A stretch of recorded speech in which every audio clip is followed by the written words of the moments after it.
Good morning, সকলকে সুপ্রভাত এবং রোজকার দিনের মতো ওয়েলকাম জানাই Patabahar study centre 0.1 YouTube and Facebook পেজে।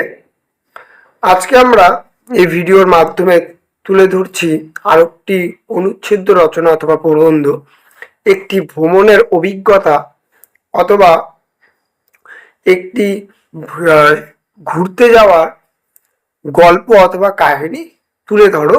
এভাবে তোমাদের প্রশ্ন আসতে পারে পরীক্ষায়। যারা পঞ্চম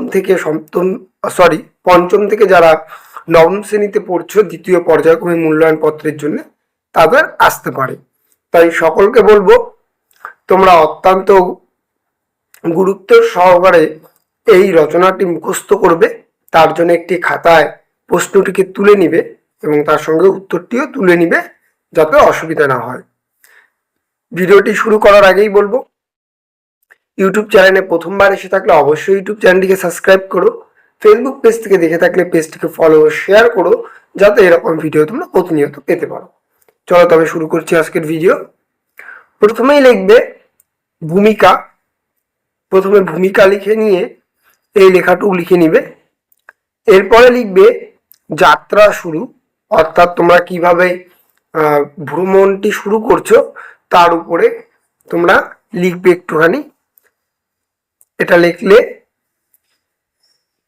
এরপরে লিখবে প্রথম সমুদ্র দর্শন। প্রথমেই তোমরা গিয়ে নিয়ে সেখানে সমুদ্র দর্শন করেছো বা সমুদ্রতে যে অনুভব তোমরা করেছো সেটাকে তুলে ধরবে। এরপরে লিখবে দর্শনীয় স্থান, অর্থাৎ কি কি স্থান রয়েছে সেই স্থানগুলিকে তোমরা সুন্দর করে লিখে নেবে, এখানে লেখা আছে। এবং শেষে লিখবে উপসংহার, এখানে তারপরে লিখে নিবে উপসংহার। বাস এতটুকু লিখলেই এ কটা পয়েন্ট জুড়ে এই কটা অক্ষর বা শব্দ জুড়ে দিলেই তোমরা সম্পূর্ণ নাম্বার পেয়ে যাচ্ছ। এটি আজকের ভিডিওটি ভালো লাগলে অবশ্যই ইউটিউব চ্যানেলটিকে সাবস্ক্রাইব করো। ফেসবুক পেজ থেকে দেখে থাকলে পেজটিকে ফলো ও শেয়ার করো, যাতে এরকম ভিডিও তোমরা পেতে পারো। চলো তবে আজ এখানেই শেষ করছি, দেখা হবে নতুন একটি ভিডিও নিয়ে। ততক্ষণ ভালো থাকবে, সুস্থ থাকবে, সর্বোপরি পড়াশোনা করবে। টাটা।